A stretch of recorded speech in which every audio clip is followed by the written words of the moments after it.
1498 সালে জন্ম নিলেন। রাউদুদাজির বড় প্রিয় পাত্রী হলেন। দেখতে দেখতে সেই মীরা প্রথম যেদিন হামা দিতে শিখলেন সেদিন একটা আশ্চর্য ঘটনা ঘটলো। ঘটনাটা কি না, রাউদুদাজি কোলে করে নিয়ে এসেছেন মীরাকে।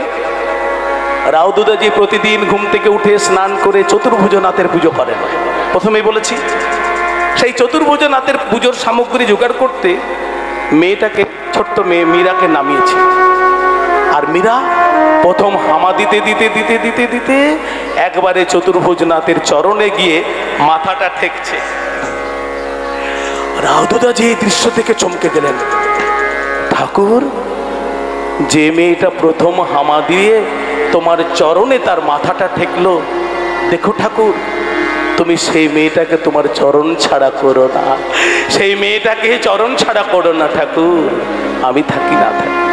সেই মীরা যখন 5 বছর বয়স হলো, বৃন্দাবন থেকে গিরিধারী দাস বাবাজি, যার কাছে পিতলের গিরিধারী গোপাল, ওই পুষ্করে স্নান করতে গিয়ে তীর্থগুরু পুষ্কর থেকে মেরতাতে যখনই এসেছে, সবাই প্রণাম করে এই মেরতাতে রাউদুদাজির একটা অতিথি নিবাসশালা ছিল, সেখানে গিরিধারী দাস বাবাজি থাকতে বলাতে গিরিধারী দাস বাবাজি বলছে, শোনো বাবা, আমি সবার সামনে তো থাকবো না, সবারই কাছে থাকবো না, আমি আমানি করি, আমার অন্য একটা ব্যবস্থা করো। বেশ, তো আপনি তাহলে রাজমহলে থাকুন।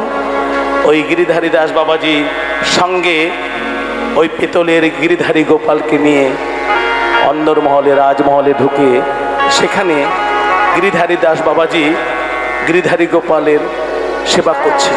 স্নান করালেন, চন্দন কেশর মাখালেন, পোশাক পরালেন, ময়ূর পাখা, হাতে বাঁশি, এবার সচন্দন তুলসী, তারপর প্রসাদ দিচ্ছেন। 5 বছরের মীরা পর্দার আড়াল থেকে এই সব দৃশ্য দেখছে। গিরিধারী দাস বাবাজি সেবা করতে করতে হঠাৎ চোখ পড়ে গেল ওই ছোট্ট মীরার উপরে। কে গো মা তুমি? আমি আমি মীরা, রাউদুদাজি আমার দাদু। ও, এসো এসো এসো, কি ভারী মিষ্টি মেয়েটা। এইবার মীরা আরম্ভ করেছে কথা বলতে। বাবাজি, আপনার ওই পুতুলটাকে আপনি স্নান করালেন, খাওয়ালেন। পুতুল নয় গো মা, এ আমার গিরিধারী গোপাল, আমার আরাধ্য দেবতা। ও আচ্ছা, এই স্নান করালেন, খাওয়ালেন, খাই? বলে হ্যাঁ, খাওয়ানোর মতো খাওয়াতে হবে, ঘুম পাড়ানোর মতো ঘুমাতে হবে, ঘুম পাড়াতে হবে, তবেই তো। বাবাজি, আমার কোনো পুতুল নাই, আপনি আপনার ওই পুতুলটা আমাকে দেবেন না? সে কি মা, এই তো ঠাকুর, আমার নিজের ঠাকুর, এই ঠাকুরকে আবার কারোকে দিতে আছে নাকি? এক কাজ করো, তোমার দাদু রাউদুদাজিকে বলো, তো এর থেকে আরো বড় পুতুল তোমার জন্য এনে দেবে, আরো বড় ঠাকুর এনে দেবে। আমার ওইটাই চাই। যেই না না বলেছে, মীরা নিরানন্দে ভরে উঠে গেল তার মন। কাঁদতে কাঁদতে মীরা ঘরে ঢুকে শুয়ে পড়েছে। সারাদিন কিছু খাওয়া নেই, সারা রাত কিছু খাওয়া নেই।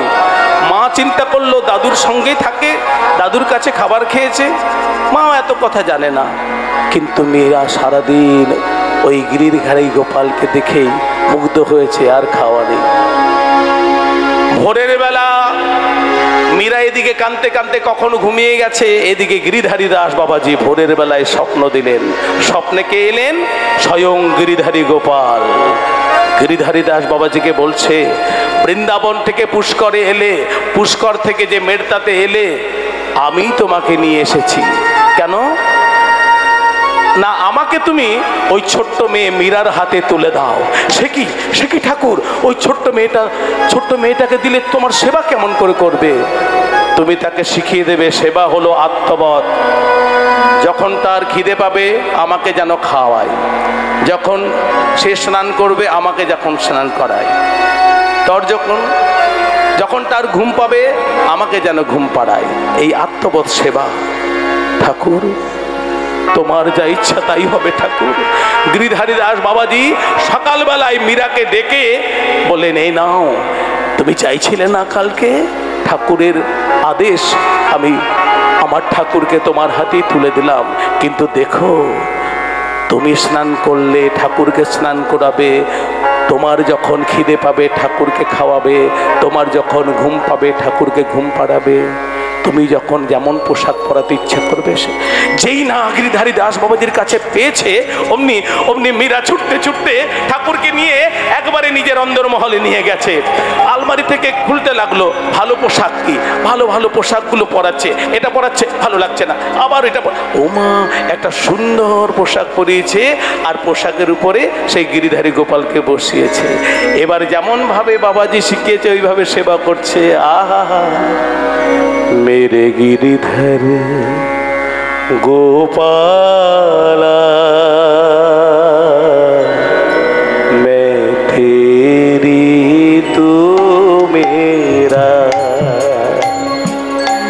मेरे गिरिधर गोपाला मैं तेरी तू मेरा। ভক্ত মন্ডলী মায়েরা একটু অনুভব করুন, একটা ছোট্ট মেয়ে পুতুল সাজাতে গেল, কত আনন্দ, একনিষ্ঠ ভাবে পুতুলকে সাজায়, তারপর ঠাকুরকে সেবা দিচ্ছে।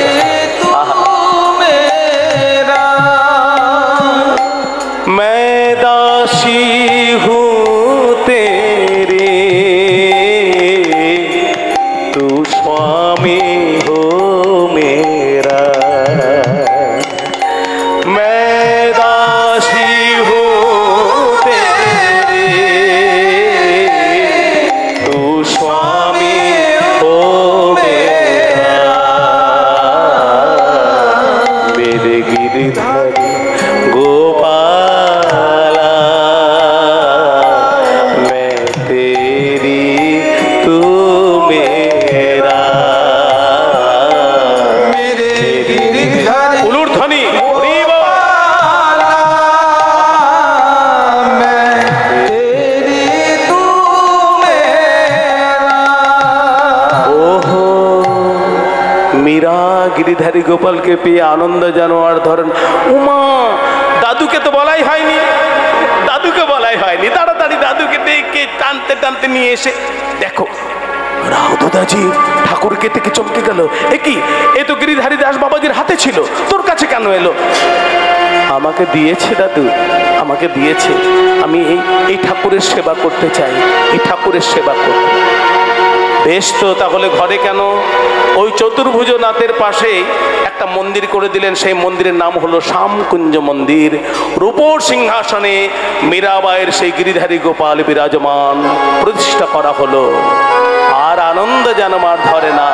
মীরাবাই গিরিধারী গোপালের সেবা আরম্ভ করলো। সেবা করতে করতে করতে করতে হঠাৎ একদিন মীরাবাই শুনতে পেল বাইরে ঢাক ঢোল সানাই বাজছে। ও মা, এত এত লোক যাচ্ছে কোথায়?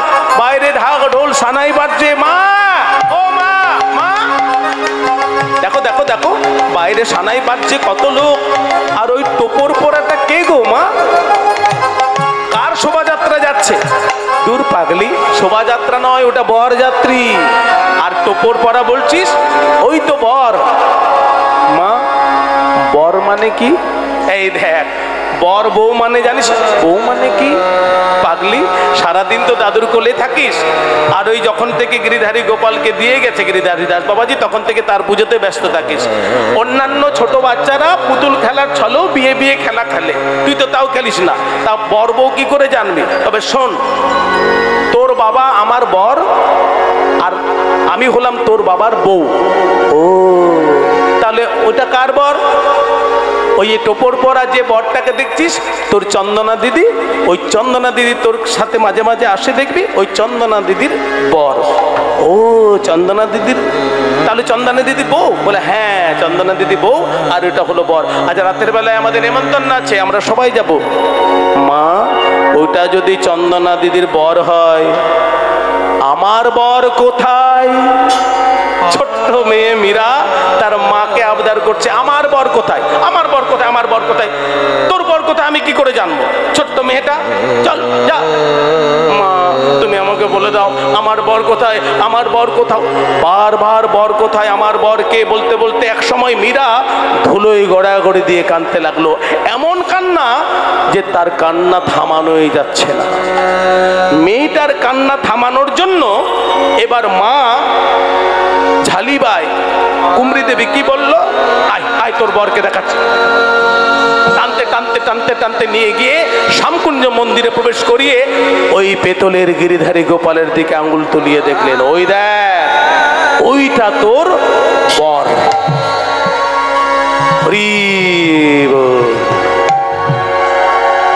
মীরা কান্না থেমে গেছে। শ্যামকুঞ্জ মন্দিরে প্রবেশ করেই মীরা গিরিধারী গোপালকে বলতে লাগলো, তুমি আমার বর? দেখো তো এতদিন আমি জানতামই না, ভাগ্যিস আমি আজ মাকে জিজ্ঞাসা করলাম, তবে মা বলল তুমি আমার বর, আমি তোমার বউ। তা মাও তো বউ, তা মা কপালে সিঁদুরের টিপ নেয়, সিঁথিতে সিঁদুর নেয় আমার। দাঁড়াও দাঁড়াও, মীরাবাই আবার অন্দরমহল থেকে কোথাও সিঁদুর পেয়ে ছুটে ছুটে আস্তে আস্তে শ্যামকুঞ্জ মন্দিরে গিরিধারী গোপালকে ছুঁয়ে নিজে টিপ পড়লো, সিঁথিতে সিঁদুর পড়েছে, তুমি আমার বর। এইভাবে বীরকুমরী তার মা মেয়েটার কান্না থামানোর জন্য যে বাক্যটা বললেন, সেই বাক্যটাই যে মীরাবাইয়ের সারা জীবনের ব্রহ্ম বাক্য হয়ে দাঁড়াবে, কে জানতো সেদিন। সেই স্বামী জ্ঞানে মীরা পূজন করতে লাগলো। মহারাষ্ট্র থেকে যোগগুরু নিবৃত্তিনাথ এলেন। মহারাষ্ট্র থেকে যোগগুরু নিবৃত্তিনাথ যখন এলেন, রাউদুদাজি বললেন, আমার নাতনি মীরাকে একটু যোগ সাধনায় সিদ্ধি লাভ করানোর জন্য, তবে আপনি চেষ্টা করে দেখুন। নিবৃত্তিনাথ 3-4 মাসের মধ্যেই মীরাবাইকে দেখলেন, মীরাবাই যোগ সাধনায় সিদ্ধি লাভ করেছে। কি করে সিদ্ধি লাভ করে? উদ্গীত করে। এই কুণ্ডলিনী জাগ্রত হয়। এই কুণ্ডলিনী যখন জাগ্রত হয়, আসন থেকে সেই যারা যোগী তারা আসন থেকে শূন্যে ভাসতে থাকে। মীরাবাইকেও দেখা গেল একদিন আসন থেকে শূন্যের উপরে ভাসতে ভাসতে ছাদে, রাজমহল তো বড় ছাদ, ওই ছাদে একটা ঝাড়বাতিতে তার মাথাটা ঠেকে মীরাবাই ধপ করে পড়েছে, আর মীরাবাইয়ের লাল উড়নিটা ওই ঝাড়বাতিতে আছে। যোগগুরু নিবৃত্তিনাথ দেখেই বলছে, কত কত যোগীরা হাজার হাজার বছর যোগ সাধনা করেও এই সিদ্ধি লাভ আনতে পারে না, আর ছোট্ট মীরা 3-4 মাসেই সিদ্ধি লাভ করলো, এ তো যে সে নয়। যোগগুরু নিবৃত্তিনাথ মীরাকে সুস্থ করে দিয়ে চলে গেলেন। কিছুদিন পর এলো বৃন্দাবনের এক বাবাজি, সঙ্গীত গুরু মীরাবাইয়ের, যার নাম হলো বিহারী দাস বাবাজি। সেই সঙ্গীত গুরু শিক্ষা দিতে লাগলেন। কিছুদিন পর সঙ্গীত গুরু বিহারী দাস বাবাজি রাউদুদাজিকে বললেন, রাজামশাই, আমি মীরাকে সঙ্গীত শিক্ষা দিই বটে, কিন্তু কিছুক্ষণের জন্য কিছুদিন আমি অবাক হয়ে যাই, আমি শিখি না মীরা শেখে। বলে কেন গুরুদেব? বলে ও তো রচনা করতে শিখে গেছে। রাউদুদাজি বলল, বেশ, তাহলে একদিন আমরা গান শুনবো। ওই শ্যামকুঞ্জ মন্দিরে একটা আসর করা হলো। গুরু শিষ্যা দুইজনে মিলে প্রথম আজকে যে গান শোনাবে। হে ভক্তমণ্ডলী মায়েরা, মীরার যে গ্রন্থে প্রায় 1400-1500 ভজন পাওয়া যায়, সেই 1400-1500 ভজনের মধ্যে প্রথম ভজন কোনটি? এখন যে ভজনটা আমি গাইব, মীরাবাই শ্যামকুঞ্জ মন্দিরে ছোটবেলায় গিয়েছিলেন।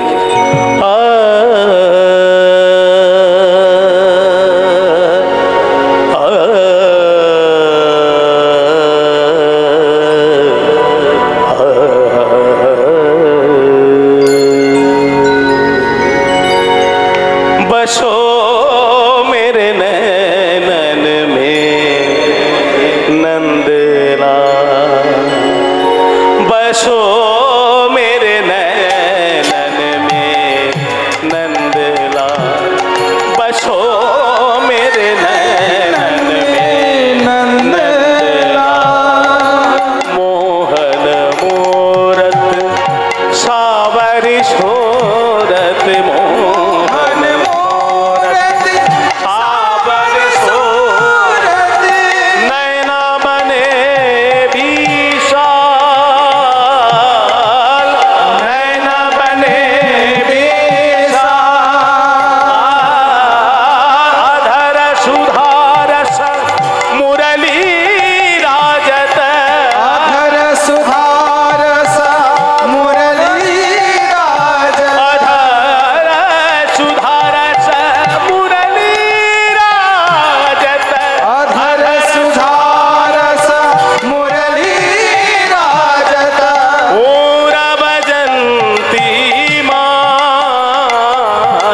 घंटे का कटि तट शोभित घूर्ध्र घंटे का कटि तट शोभित नूपुर शब्द रसान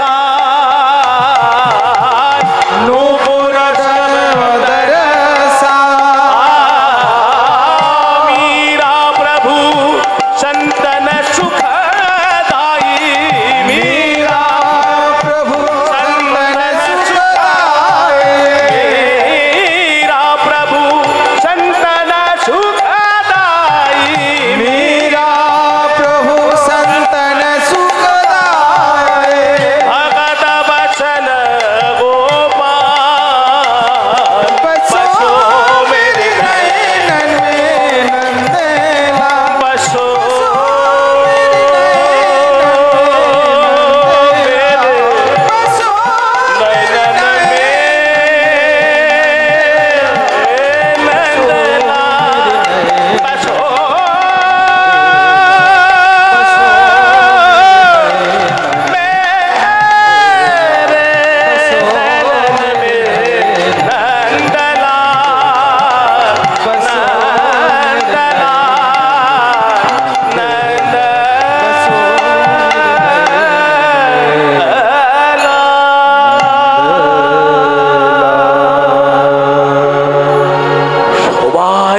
দিতে লাগলেন।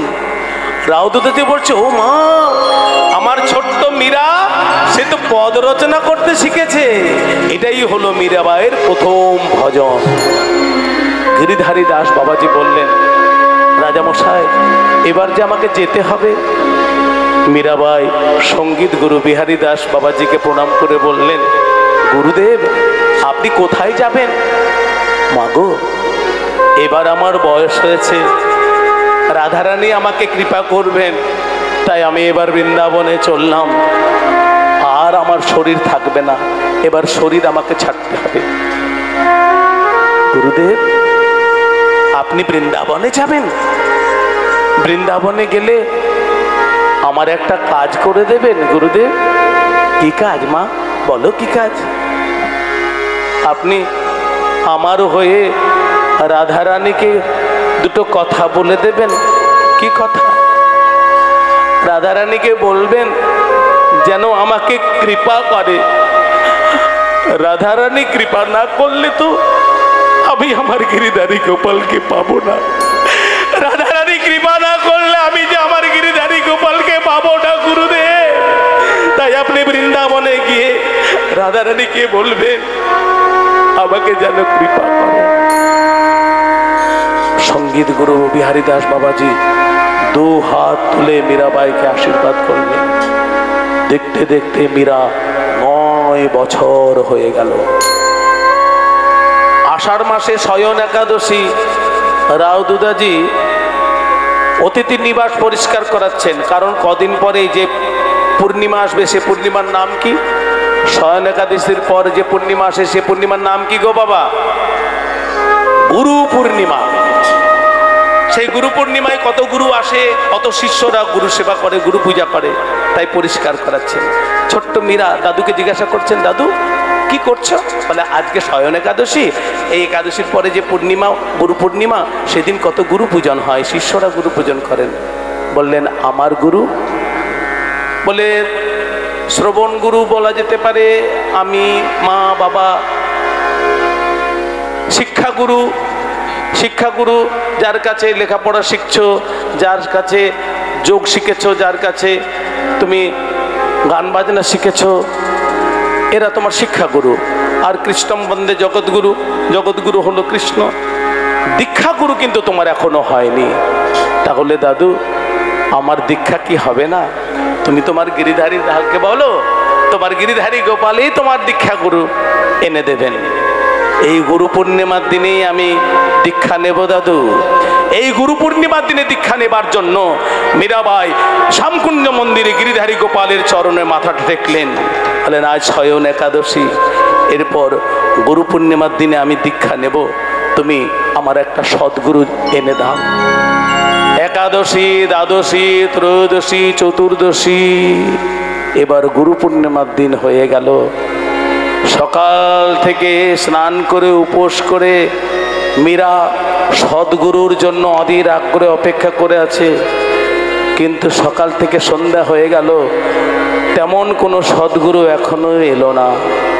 সন্ধেবেলা যখন একবারে ঘনিয়ে যাবে তখন ঠাকুরের ইচ্ছায় কাশীধাম থেকে গেলেন মীরাবাইয়ের দীক্ষা গুরু। নাম কি? নাম হলো রুইদাস। প্রভুজি প্রভুজি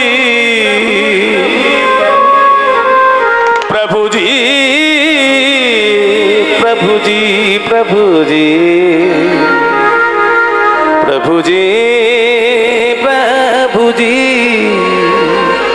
প্রভুজি প্রভুজি प्रभुजी तुम चंदन हम पाने, प्रभुजी तुम चंदन हम पानी पानी, जाके अंग अंग बस समानी, जाके अंग अंग बस समानी। प्रभुजी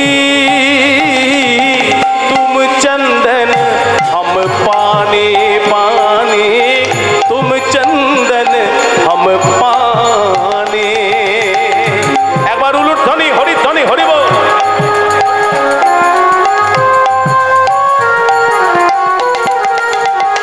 प्रभु जी तुम घन बन हम मोरा रे, प्रभु जी तुम घन बन तुम घन बन हम मोरा मोरा मोरा मोरा, तुम घन बन हम मोरा।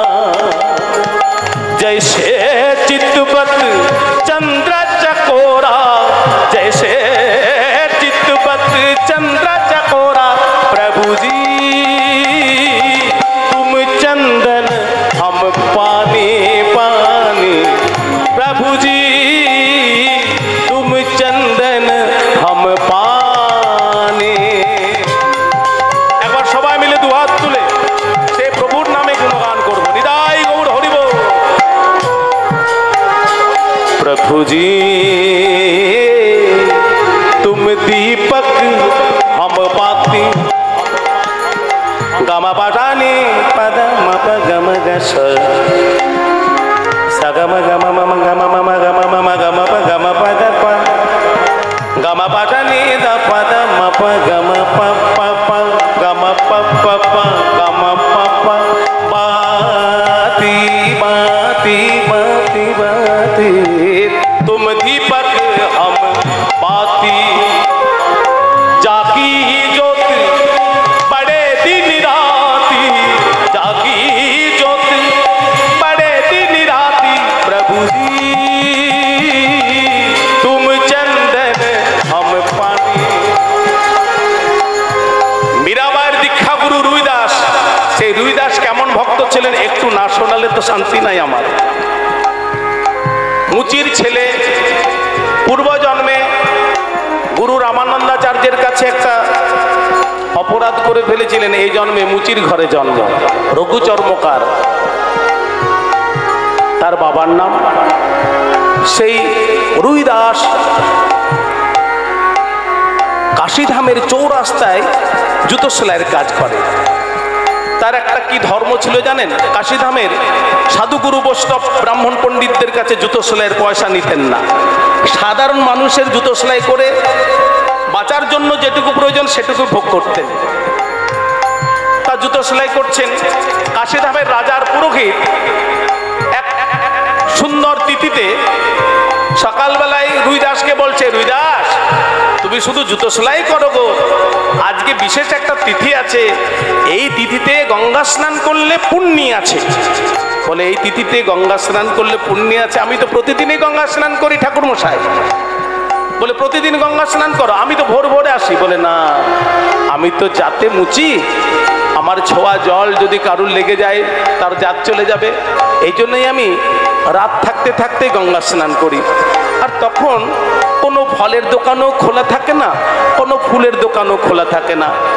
পুরোহিত ঠাকুর, আমার হয়ে আপনি একটা কাজ করবেন। বলে কি কাজ? দাঁড়ান একটু, আপনি দাঁড়ান। তাড়াতাড়ি ফলের দোকানে গিয়ে রুইদাস দুটো কলা ফলের দোকানে কিনে ওই পুরোহিত ঠাকুরকে দিয়ে বললেন, আপনি তো গঙ্গা স্নান করবেন, আর গঙ্গা স্নান করার পর আমার হয়ে এই দুটো কলা মা গঙ্গাকে দেবেন। বলবেন, মা গঙ্গা তোমার ছেলে রুইদাস পাঠিয়েছে।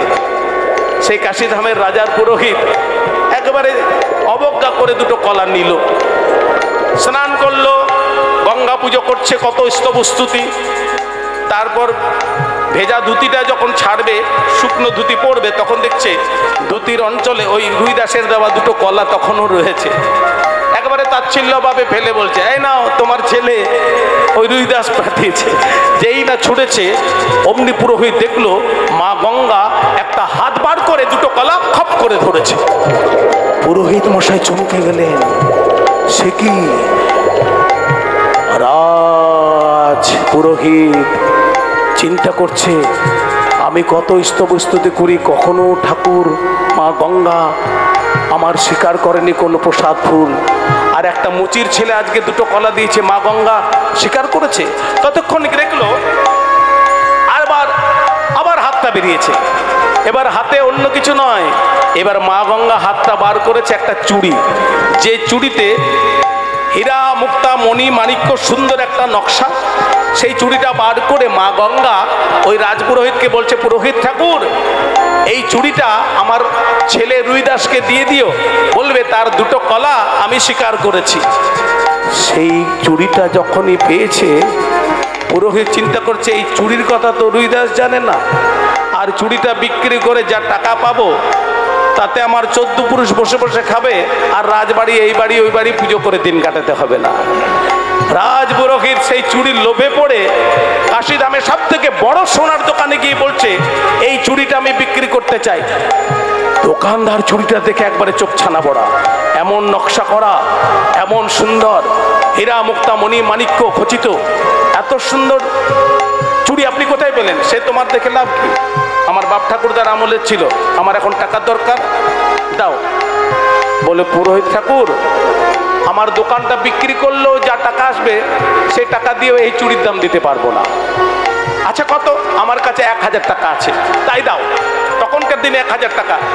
পুরোহিত সেই 1000 টাকা নিয়ে চুড়িটা বিক্রি করে দিল। তখন থেকে পুরোহিত আর রাজবাড়িতে পুজো করতে যায় না, অন্য একজনকে পাঠিয়ে দেয়।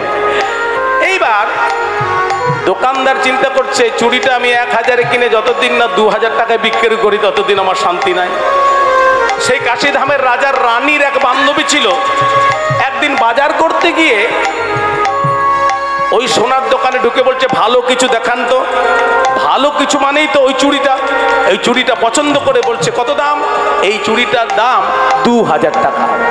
রাজার রানীর বান্ধবী 2000 টাকা দিয়ে কিনে সেই চুড়িটা পরে এবার রানীকে দেখাবে। দেখবেন মেয়ে ছেলেরা যখন খুব ভালো করে সাজবে, সাজাগুজো করার পর যতক্ষণ না তার প্রিয় মানুষটাকে নিজেকে না দেখাবে ততক্ষণ শান্তি না। তা রানীর বান্ধবী সেজে গুজে রাজমহলে এসে রানীকে বলছে, কি গো অনেকদিন দেখা হয়নি, আর যেই দেখছে অমনি চুড়ি দেখতে পেয়েছে। বলে, ও মা এত সুন্দর চুড়িটা পেলি কোথায়? কিনেছি 5000 টাকায়। বলে, শোন না শোন, এই চুড়িটা আমার খুব পছন্দ হয়েছে, এক কাজ কর চুড়িটা আমাকে দিয়ে দে, তোকে 5000 টাকা দিচ্ছি। এখন 2000 টাকায় কিনে 5000 টাকা কে দেবে না? রানীর বান্ধবী এখন রানীকে সেই চুড়িটা বিক্রি করে দিয়েছে। রানী চিন্তা করছে, দুটো চুড়ি না হলে আমি পরবো না। রাতের বেলায় যখন রাজমহলে রাজামশাই এসেছে তখন চুড়িটা দেখি বলছে, দেখুন তো চুড়িটা কেমন হয়েছে। আরে এত সুন্দর রানী, কোথায় পেলে? একটা কিনেছি, তুমি আরেকটা আমার গড়িয়ে দাও। বলে, বেশ তো, কালকে কাশীধামের সমস্ত কারিগরকে ডাকো। ডেকে পাঠানো হলো সমস্ত সোনার কারিগরকে। সবাই হাত জোড় করে বলছে, রাজামশাই আমি আমার বাপ ঠাকুরদার এমন নকশা করা চুড়ি বানাতে পারবো না। তাহলে চুড়িটা পেলে কোথায়? রাজার রানী বলল চুড়িটা পেয়েছি আমার বান্ধবীর কাছে। বান্ধবীকে ডেকে পাঠানো হলো, চুড়ি কোথায় পেয়েছো? বলে আমি অমুক দোকানদার থেকে কিনেছি। ওই দোকানদারকে ডেকে পাঠানো হলো, দোকানদারকে বলল চুড়ি বানিয়ে দাও, এমন চুড়ি বানিয়েছো আরেকটা চুড়ি বানিয়ে দাও। বলে রাজা মশাই এমন কারিগর আমার মনে হয় ত্রিভুবনে নাই। বলে তাহলে চুড়িটা পেলে কি করে? আপনার এই রাজপুরোহিত যিনি পুজো করেন তিনি বিক্রি করেছেন। ও, রাজা মশাই চিন্তা করছে তখন থেকেই তো কিছুদিন হলো রাজপুরোহিত পুজো করতে আসছে না, অন্য একজনকে পাঠায়। ডেকে পাঠানো হলো রাজপুরোহিতকে। রাজপুরোহিতকে যখন ডেকে পাঠানো হলো, রাজপুরোহিত রাজমহলে আসতেই রাজা মশাই বলছে দেখুন তো চুড়িটা চিনতে পারছেন কিনা। উমা, রাজপুরোহিত চমকে গেলেন। চুড়ি বিক্রি করার টাকা শেষ হতে গেল আর এখন চুড়ির গল্প শেষ হয়নি। তাড়াতাড়ি বলল আমার বাপ ঠাকুরদার আমলে ছিল রাজামশাই, শুনুন একটা থাকবে না দুটো থাকবে, 3 দিন সময় দিলাম আরেকটা চুড়ি বার করুন। 3 দিনের মধ্যে যদি আরেকটা চুড়ি বার করতে না পারেন আপনার গর্দান যাবে। এখন রাজার আদেশ, গর্দান যাবে। রাজপুরোহিত সোজা গিয়ে ছুটলো সেই রুইদাসের কাছে। রুইদাসের কাছে যখন গেছে, রুইদাস জিজ্ঞাসা করছে ঠাকুর মশাই আপনি সেই দুটো কলা নিয়ে গেলেন আর এমুখ হননি, কি হলো? আপনার শরীর ভালো আছে? বলে বাবা মিথ্যে বলবো না, তোমার ওই দুটো চুড়ি মা গঙ্গা স্বীকার করে, তোমার ওই দুটো কলা মা গঙ্গা স্বীকার করে আমাকে তোমাকে দেবার জন্য একটা চুড়ি পাঠিয়েছিল। সেই চুড়িটা এমন সোনা মণি মুক্তা হীরা দিয়ে বানানো, আমি লোভে পড়ে গিয়ে সেই চুড়িটা বিক্রি করে টাকা পয়সা হজম হয়ে গেছে। এখন সেই চুড়িটা রাজার কাছে গেছে। রাজা বলছে দুটো চুড়ি না হলে আমার রানী পরবে না। 3 দিন সময় দিয়েছে, দুটো চুড়ি না হলে আমার গর্দান যাবে। তাই বলছি রুইদাস আরো দুটো কলা দাও। বলে আরো দুটো কলা দাও। বলে দুটো কলা আবার আমি গঙ্গার জলে ফেলবো আর মা গঙ্গা তোমার জন্য আর একটা চুড়ি দেবেন। তখন রুইদাস বলল ঠাকুর মন চাঙ্গা তো কটোতি পে গঙ্গা। এই প্রচলিত কথাটা আপনারা সবাই জানেন তো, মন চাঙ্গা তো কটোতি পে গঙ্গা। এটা কার কথা? এটা হলো ওই রুইদাসের কথা। কাটতি মানে দেখবেন মুচির কাছে একটা ছোট্ট বাটি থাকে, ওই জলটাকে চামড়া ভেজায় জুতো সেলাই করতে সুবিধা হয়। সেই বাটির জলে প্রণাম করে বলছে মা গো তুমি আমার প্রতি যদি প্রশমিত থাকো, প্রসন্ন থাকো, এই রাজপুরোহিত বড় বিপদে পড়েছে, তার গর্দান যাবে, যদি পারো তাহলে একটা চুড়ি তুমি দিয়ে দাও, তার প্রাণ বাঁচাও, তার প্রাণ বিপন্ন হয়েছে। অমনি দেখা গেল সেই ছোট্ট বাটিটা মানে কাটুতির উপরেই মা গঙ্গা একটা চুড়ি বার করে রুইদাসকে দিলেন। নিতাই গৌর হরিব। তুম স্বামী হাম দাসা, তুম স্বামী হাম দাসা, দাসা পদম পগম গম পধা धासा दासा, तुम स्वामी हम दासा। ऐसी भक्ति करे रे दासा, ऐसी भक्ति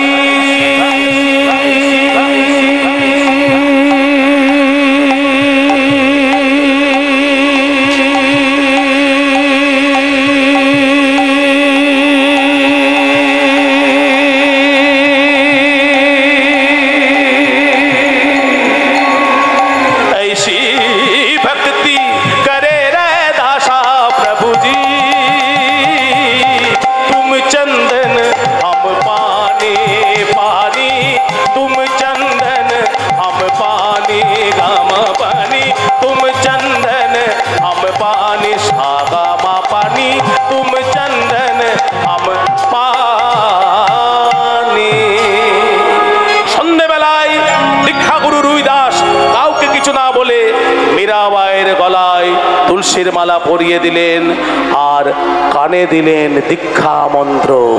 আর দীক্ষা মন্ত্র যেই না কানে নিয়েছে মীরাবাই সারা শরীর কাঁপতে লাগলো।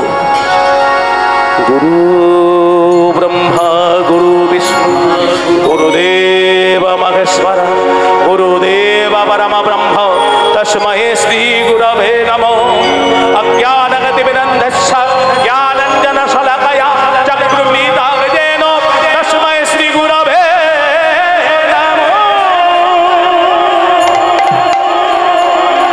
গুরুদেবকে প্রণাম করলেন। গুরুদেব হাতের তানপুরার করতাল মীরাবাইকে উপহার দিলেন। হে ভক্তমণ্ডলী মায়েরা, মীরাবাইয়ের যে প্রতিচ্ছবি আপনারা দেখতে পান, দেখবেন এক হাতে তানপুরা, এক হাতে করতাল। ওই তানপুরা করতাল বাজার থেকে কেনা নয়, তার দীক্ষাগুরু রুইদাস দিয়েছেন। আর সারা জীবন ধরে সেই গুরুদেবের দেওয়া করতাল এবং তানপুরা রক্ষা করেছে। শাস্ত্রে ভক্তমাল গ্রন্থে কোথাও উল্লেখ নেই যে গুরু শিষ্যার আর পরে দেখা হয়েছে। ওই একদিনেই গুরু শিষ্যার সঙ্গে সাক্ষাৎ, আর গুরু যা দেবার শিষ্যাকে প্রদান করেছে, আর কিছু বাকি রইল না। একেই তো বলে বকলমা। গুরুদেব যখন চলে গেলেন, মীরার আনন্দ যেন আর ধরে না। পায়ো জি मैंने राम रतन धन पायो, पायो जी मैंने राम रतन धन पायो, पायो जी मैंने राम रतन धन पाओ, पायो जी मैंने, पायो जी मैंने, पायो जी मैंने, पायो जी मैंने राम रतन धन पायो, पायो जी मैंने राम रतन धन पायो। এমন একটা ধন, যে ধন দিনে দিনে বাড়ে, যে ধনের কোনো খরচ নাই, সব থেকে দামি বস্তু, বস্তু অমূল্য दी मेरे सतगुरु, वस्तु अमोल दी मेरे सतगुरु, वस्तु अमोल दी मेरे सतगुरु, वस्तु अमोल दी मेरे सतगुरु, कृपा करो अपनायो, पायो जी मैंने कृपा करो अपनायो, पायो जी मैंने राम रतन धन पायो, पायो जी मैंने राम रतन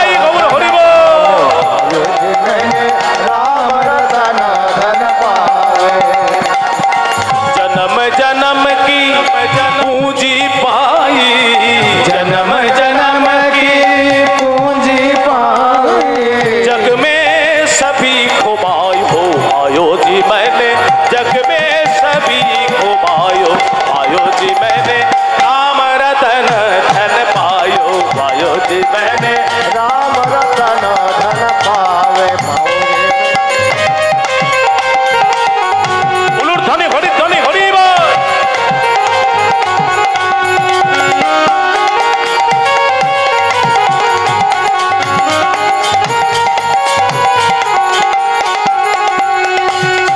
खर्च ना खूटे बाको चोर न लूटे, दिन दिन बढ़त समायो,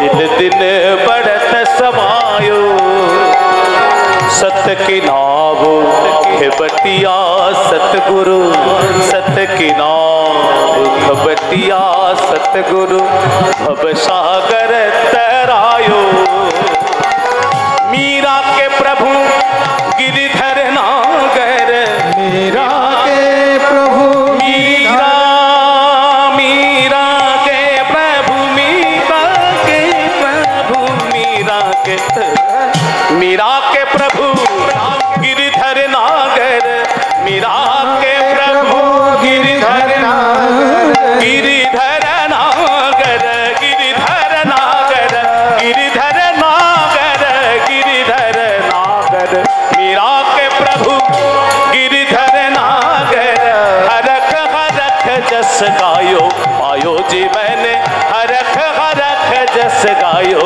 पायो जी मैंने राम रतन धन पायो, पायो जी मैंने राम रतन धन, राम रतन धन पायो, राम राम रतन, राम रतन धन, राम रतन धन, राम रतन धन पायो।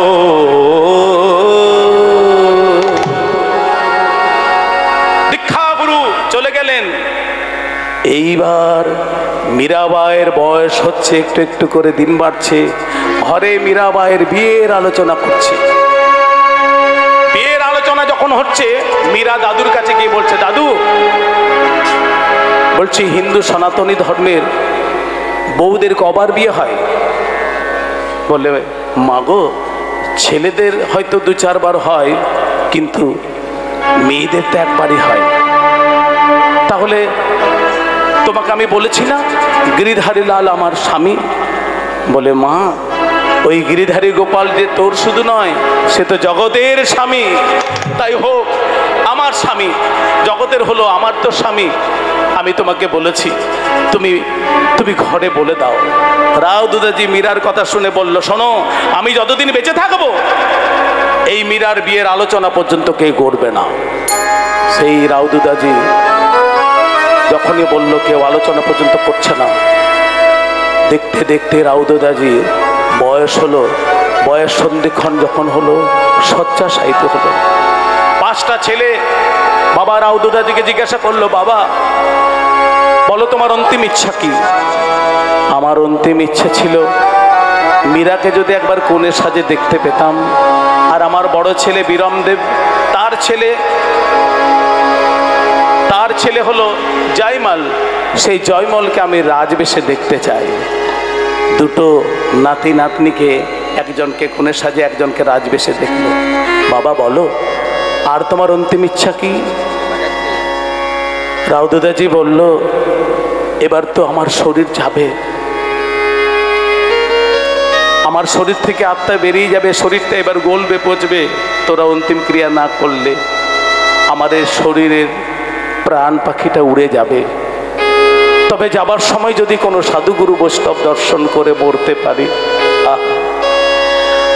কোনো সাধুগুরু বৈষ্ণব দর্শন করে যদি মরতে পারি, এটাই আমার ইচ্ছা। ছোট ছেলে পঞ্চানন পুষ্করের দিকে ছুটল। ততক্ষণাৎ একজন বাবাজি গলায় তুলসীর মালা, 5 ঘিয়ের তুলসীর মালা পরিধানকারী, তিলকধারী, জয় রাধে বলে ঢুকল। জয় রাধে জয় রাধে জয় রাধে জয় রাধে। কে আপনি? আমি পাণ্ডুরপুর থেকে এলাম। আমার গুরুদেব রাও দুদাজির জন্য প্রসাদী মালা এবং প্রসাদ পাঠিয়েছেন। বেশ বেশ, তাহলে এই প্রসাদী মালা পরিয়ে দেন, প্রসাদ নেন। রাও দুদাজি শয্যা থেকেই বলছেন, আপনি কে? আপনি চৈতন্য মহাপ্রভুর নাম শুনেছেন? রাও দুদাজি বলল, গৌর হরি। শুনেছি, নবদ্বীপে জন্ম নিয়েছে সেই কলিযুগের ভগবান। কত ইচ্ছে ছিল তাকে দর্শন করার। শুনেছি 24 বছর বয়সে গৃহত্যাগ করে এখন নীলাচলে আছে, শ্রীকৃষ্ণ চৈতন্য মহাপ্রভু নাম ধারণ করে। শ্রীকৃষ্ণ চৈতন্য মহাপ্রভু আমার নীলাচলে আছে। বড় ইচ্ছে ছিল তাকে একবার দর্শন করার, কিন্তু আমি আজ বার্ধক্যে এসে পৌঁছেছি। 3 কাল গিয়ে 1 কালে ঠেকেছি। আমার আর শরীর নাই যে নীলাচলে গিয়ে আমি মহাপ্রভুকে দর্শন করব। আপনাকে দর্শন করেই মহাপ্রভুর দর্শন। আপনি তো বলছেন মহাপ্রভুর কৃপা প্রার্থী। আপনি মহাপ্রভুর কৃপা পাত্র যদি হন, তাহলে মহাপ্রভুর কোনো প্রসাদ আমাকে দেবেন। আপনার নাম কি?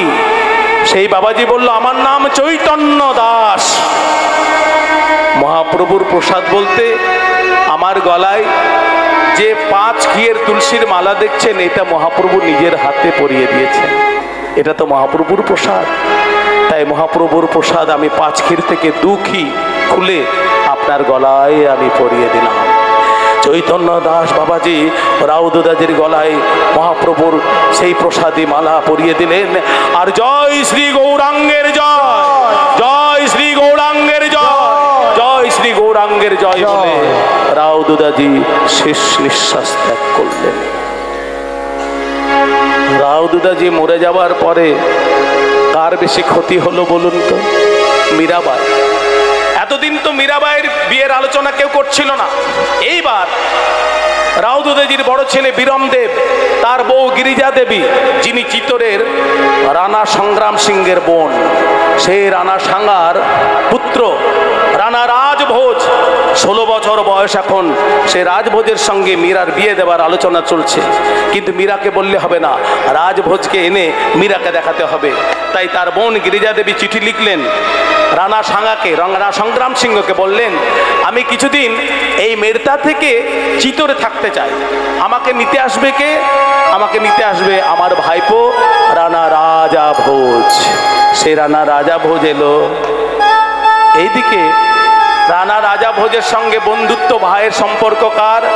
ওই জয়মল বীরমদেবের ছেলে, মিলে বাগানে ঘুরছে। এদিকে মীরার মা বাবা রতন সিং ঢালিবাই গিয়ে মীরাকে বলছে, কি করছিস? পাগলের মতো এই পিতলের মূর্তিটা নিয়ে বসে আছিস, তোর বিয়ে দিতে হবে। মা বাবা বেঁচে থাকতে যদি কন্যা সম্প্রদান করে, মা বাবা তো চিরদিন বেঁচে থাকবে না, এমন পাগলের মতো করিস নে মা, চল পিতলের মূর্তি ছাড়। মা বারবার বলছো পিতলের মূর্তি, পিতলের মূর্তি, কেন বলছো মা? তো পিতলের মূর্তিকে বলবো না পিতলের মূর্তি, তাহলে কি বলবো? না মা না, তোমাদের কাছে পিতলের মূর্তি হতে পারে, আমার কাছে পিতলের মূর্তি নয় মা, দয়া করে পিতলের মূর্তি বলো না। আমি খেতে দিলে আমার গিরিধারী গোপাল খাবার খায়, আমার সাথে কথা বলে, তোমরা বোধহয় জানো না, রাতের বেলায় আমার সঙ্গে পাশা খেলে। আজকে তুমি পিতলের মূর্তি বলছো মা? তুমি না আমাকে একদিন বলেছিলে ওই গিরিধারী গোপাল আমার স্বামী? সে তো তোর কান্না থামানোর জন্য বলেছিলাম, আমি কেমনি এমনি বলেছিলাম। মা কান্না থামানোর জন্য বলো, আর সত্যি বলো, তোমার ওই বাক্য আমার ব্রহ্ম বাক্য হয়েছে। সেদিন থেকে আমি স্বামী জ্ঞানে গিরিধারী গোপাল ছাড়া কিছু জানি না মা। আমি যদি তোর বিয়ে দিলাম, তাহলে তোর গাঁট ছড়া বাঁধলাম কখন? কখন তোর বিয়ে দিলাম? কখন তোর বিদায় দিলাম? কখন তোর কি হলো মা? গাঁট ছড়া বাঁধলেই যদি বিয়ে হয়, বিদায় দিলেই যদি বিয়ে হয়, মা তুমি আমাকে বিদায় দাও মা, তুমি আমাকে বিদায় দাও। বিদায় নিয়ে আমি আমার গিরিধারী গোপালকে নিয়ে বৃন্দাবনে চলে যাব মা। বাবা মা সবাই ভাবছে পাগল হয়েছে। রাজবৈদ্যকে ডেকে পাঠানো হলো। রাজবৈদ্য এসে দেখছে নারী নাই। ওমা, নারী ধরে দেখছে তার স্পন্দন বন্ধ হয়েছে। এটাই হয়। ঠাকুর শ্রী শ্রী রামকৃষ্ণ যখন সমাধি হতো কিচ্ছু পাওয়া যেত না, আচার্য হরিদাসের যখন সমাধি হতো কিচ্ছু পাওয়া যেত না, মহাপ্রভু যখন সমাধিস্থ হতেন কিছু পাওয়া। মীরাবাইয়ের তাই। মীরাবাই বলছে, যার বৈধ সাওয়ারিয়া আমার গিরিধারী গোপাল, তার রোগ আবার অন্য কেউ সারাবে গো। এরি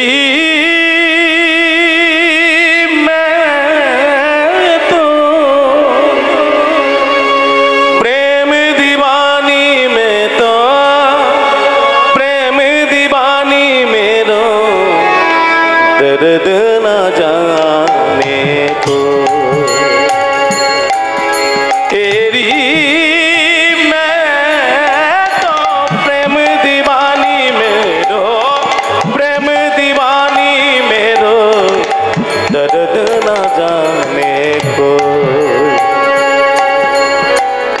दर्द न जाने, दर्द न जाने, दर्द न जाने,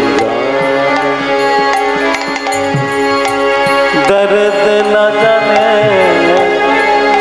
घायल की गति घायल जाने, जो कोई घायल हो,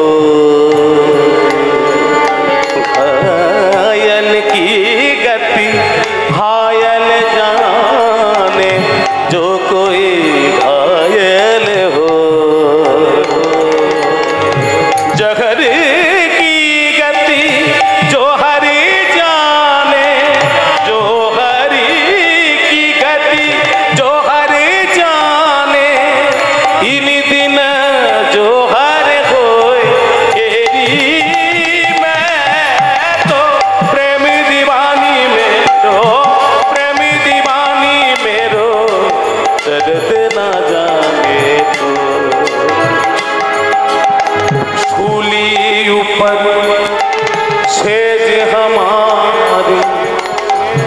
विधि शोभन हो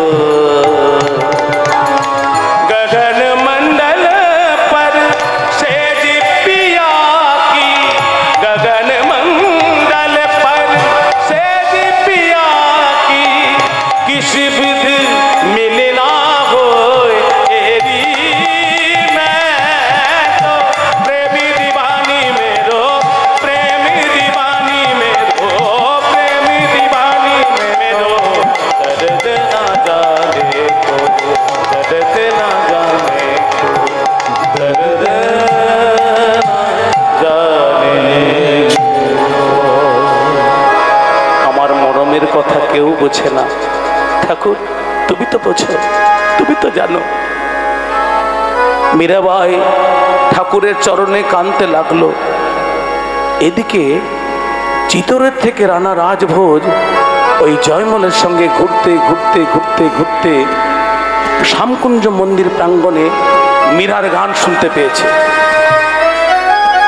রানা রাজভোজ ভাই জয়মলকে বলছে ভাই ওটা কে গাইছে ওই তো আমার দিদি আমার কাকাতো বোন নাম মীরা দাদা রানা রাজভোজকে বলছে দাদা একটা কথা বলবো আমি শুনেছি কাউকে বলো না যেন ওই মীরা দিদির সাথে তোমার বিয়ের আলোচনা হচ্ছে গো আমার মা কাকিমা জেঠিমা কাকা বাবু সবার সাথে আলোচনা হচ্ছে এই জন্যই তো তোমাকে ডেকে পাঠিয়েছি রানা রাজভোজ চিন্তা করছে যার কণ্ঠ এত সুমধুর সে দেখতে আরো কেমন হবে গুটি গুটি পায়ে সেই মীরাকে দেখবার লালসা জেগেছে এক পা দুপা করে যখন শ্যামকুঞ্জ মন্দিরে প্রবেশ করছে হঠাৎ রানা রাজভোজ শুনতে পেল মীরাবাই কি বলছে গিরিধারী গোপালকে কাঁদতে কাঁদতে বলছে প্রভু তুমি যদি আমার স্বামী হও তাহলে কি হচ্ছে রস মে বিষ কাহি ঘোড়ো রস মে বিষ কাহি ঘোড়ো মানে মধুর রসে তুমি বিষ ঢালছো কেন এই কথা শুনে রানা রাজভোজ চমকে গেলেন বুঝতে পারলেন যে আমার প্রতি আগ্রহী নয় মীরা মধুর রসকে আর বিষকে বুঝতে পেরে একটু একটু করে মন্দিরে প্রবেশ করেছে রানা রাজভোজ মন্দিরের দরজার সামনে দাঁড়িয়ে আছে জয়মল একটু একটু করে ভেতরে ঢুকেছে যখন মীরাকে বলছে দিদি জয়মা এসেছিস ভাই তুমি কাঁদছো কেন মীরা দিদি ভাই রে আজ পর্যন্ত তোর কাছে আমি কিচ্ছু চাইনি এই হাত দিয়ে তোকে আমি রাখি বেঁধেছি এই হাত দিয়ে তোকে ভাই দুজ ভাই ফোঁটা দিয়েছি আমার একটা কাজ করে দিবি কি কাজ তোমার জন্য আমার জীবন প্রস্তুত বলো দিদি কি কাজ আমি আর বাঁচতে চাই না তোমার ওই কোমরের ছুরিটা বার করো আমার গলাটা কেটে দাও না না দিদি এ কি বলছো তোমার গলা কাটার আগে আমি নিজের গলাটা কাটবো এইভাবে দুই ভাই বোনে ছুরি কাটাকাটি করছে এ বলছে আমি মরে যাবো ওই বলছে আমি মরে দেবো তখন তো রানা রাজভোজ থাকতে পারলো না দুইজনকে দুই দিকে করে মীরাবাইয়ের সঙ্গে কথা বলল দেবী মরে গেলেই যদি শান্তি হতো মরে গেলেই যদি সমস্যার সমাধান হতো তাহলে তো ভালোই ছিল আমার মনে হয় তোমার ওই গিরিধারী গোপাল মধুর রস আর আমি হলাম বিষ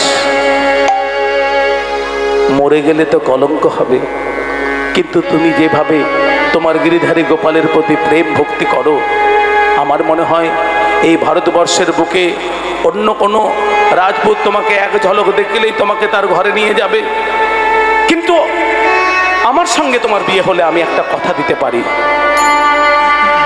মীরাবাই কান খুলে শুনতে লাগলো কথাগুলো রানা রাজভোজ বলছো দেবী মীরা আমার সঙ্গে যদি বিয়ে হয় আমার সঙ্গে যদি তোমার বিয়ে হয় এই শ্যামকুঞ্জ মন্দিরে গিরি গোবর্ধন গিরি গোপাল মদন গোপাল যে নামই হোক তোমার ওই গিরিধারী গোপালকে সাক্ষী করে আমি প্রতিজ্ঞা করলাম আমি প্রতিজ্ঞা করছি বিয়ে হওয়ার পর কোনোদিন তোমার অঙ্গ স্পর্শ আমি করব না এই বলে কাঁদতে কাঁদতে জয়মল রানা রাজভোজ চলে গেলেন মীরাবাই গিরিধারী গোপালের চরণে পড়লেন ঠাকুর এই কি তোমার লীলা কলিকালে এমন প্রতিজ্ঞা করে কেউ কি প্রতিজ্ঞা রাখতে পারে? কলিকালে এমন কেউ আছে প্রতিজ্ঞা রাখতে পারবে ঠাকুর?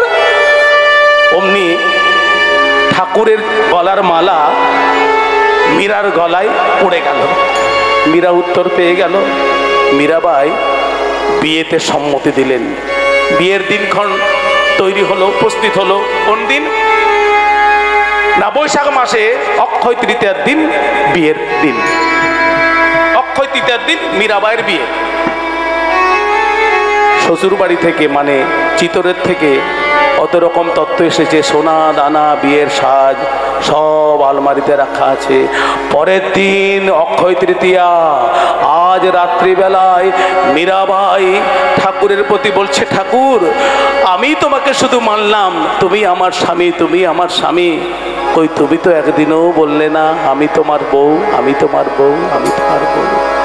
মীরাবাই কাঁদতে কাঁদতে কাঁদতে কাঁদতে ঘুমিয়ে পড়ল। ভোরের বেলায় ব্রহ্ম মুহূর্তে দেখা গেল মীরাবাই স্বপ্ন দেখলেন। কি স্বপ্ন দেখলেন? না, ব্রহ্ম মুহূর্তে দ্বারকা থেকে 16,108 খানা বরযাত্রী নিয়ে আসছে দ্বারকাধীশ। দিব্য রথ নিয়ে দ্বারকাধীশ মাথায় মুকুট পরে বিয়ে করতে আসছে। কাকে? মীরাবাইকে। 16,108 খানা রমণীর মধ্যে 8 জন রুক্মিণী, সত্যভামা, জাম্ববতী, কালিন্দী, এরা মীরাকে সাজিয়ে দিচ্ছেন। आओ मेरे सखिया मुझे मेहंदी लगा दो, आओ मेरे आओ मेरे सखिया मुझे मेहंदी लगा दो, आओ मेरे सखिया मुझे मेहंदी लगा दो, मुझे शाम सुंदर की दुल्हन बना दो, मुझे शाम सुंदर की दुल्हन बना दो, मुझे शाम सुंदर की दुल्हन बना दो, मुझे शाम सुंदर की दुल्हन बना दो, आओ मेरी सखिया मुझे मेहंदी लगा दो, आओ मेरी सखिया मुझे मेहंदी लगा दो। যারা যারা এই বিয়ের সাক্ষী হবেন তাদেরকে বলছি একবারে করতালি দিয়ে তালি দিয়ে, आओ मेरे सखिया मुझे मेहंदी लगा दो, आओ मेरी सखिया मुझे मेहंदी लगा दो, मुझे शाम सुंदर की दुल्हन बना दो। उलट ध्वनि, शंख ध्वनि, उलट ध्वनि, शंख ध्वनि, सुंदर की दुल्हन बना दो, मुझे शाम सुंदर की दुल्हन बना दो, मुझे शाम सुंदर की, उलट ध्वनि, शंख ध्वनि, सुंदर की दुल्हन बना दो, मुझे शाम सुंदर की दुल्हन बना दो, उलट ध्वनि, उलट ध्वनि। ओहो, 16,108 জন বরযাত্রী এসেছে দ্বারকা থেকে। দ্বারকাধীশ দিব্য রথ নিয়ে এসেছে। মীরাবাইকে গয়না পরিয়ে দিয়ে, সাজসজ্জা পরিয়ে দিয়ে একবারে বিয়ে হলো, গাঁট ছড়া বেঁধে দেওয়া হলো। এবার যেই না বিদায় হলো অমনি সকাল হয়ে গেছে। মীরাবাইয়ের মা দরজা ধাক্কা দিতেই দরজা খুলে গেল। ও মা! মীরাবাই বসে আছে দেখছে। মীরাবাই বসে আছে দেখছে। কি দেখছে? যে মেয়েটা যে বললো বিয়ে করব না, সে মেয়েটা এখন দেখছি ঘাগরা চুল্লি সোনার গয়না পরে বসে আছে। এ কি ঘাগরা চুল্লি পরে বসে আছো? হ্যাঁ মা, এই বিয়েটা আমার করে গেছে কে জানো? আমার গিরিধারী গোপাল, গিরিধারী গোপাল, গিরিধারী গোপাল, গিরিধারী গোপাল, গিরিধারী গোপাল। সেদিনে ভক্ত ভগবানের সাথে মিলন হলো। এই মীরাবাইয়ের কথা এখন আরো রয়েছে, তার জীবনে অনেক কিছু বাকি রয়েছে। তা এখন ভগবানের সঙ্গে এই মীরাবাইয়ের মিলন হলো। আরে ভক্ত ভগবানের মিলন হইল।